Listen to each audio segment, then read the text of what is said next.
കുട്ടികളുടെ ലഞ്ച് ബോക്സിൽ കൊളുത്താക്കാൻ പറ്റുന്ന ഒരു കിടിലൻ റൈസ് കണ്ടാലോ? അത് സോയ ചങ്ക്സ് വെച്ചിട്ടോ. സോയ ഇതാ മഞ്ഞൾപ്പൊടി, മുളക് പൊടി, ഉപ്പും ചേർത്ത് മാഗ്നേറ്റ് ചെയ്ത് വെച്ചതാണ്. പിന്നെ അതൊരു ചട്ടി വെച്ചിട്ടുണ്ട്.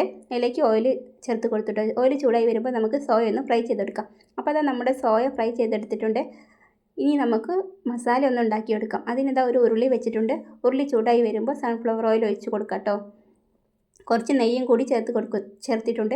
നെയ്യ് ഇഷ്ടമല്ലാത്തവർക്ക് അത് സ്കിപ്പ് ചെയ്യാം കേട്ടോ. പിന്നെ അതാ ഉള്ളിയാണ് ചേർത്ത് കൊടുക്കുന്നത്. ഉള്ളി വേഗം വാടാൻ വേണ്ടിയിട്ട് കുറച്ച് ഉപ്പും കൂടി ചേർത്ത് കൊടുക്കുന്നുണ്ട് കേട്ടോ.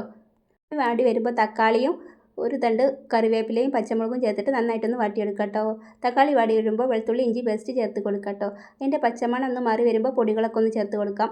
ടീസ്പൂൺ മഞ്ഞൾപ്പൊടി, 1/4 ടീസ്പൂൺ മുളക് പൊടി, ഗരം മസാലപ്പൊടി, പെരുംജീരകപ്പൊടി, തൈര്, കുരുമുളക് പൊടി, കുറച്ച് ചപ്പും കൂടി ചേർത്തിട്ട് നന്നായിട്ട് മിക്സ് ചെയ്യാം കേട്ടോ. ഇനി നമുക്ക് ഫ്രൈ ചെയ്തെടുത്ത സോയ ഇതിലോട്ടൊന്ന് ചേർത്ത് കൊടുക്കാം. പിന്നെ കുറച്ച് ഉപ്പും കൂടി ചേർത്തിട്ടുണ്ട്. റൈസ് ആട്ടോ ചേർത്ത് കൊടുക്കുന്നത്.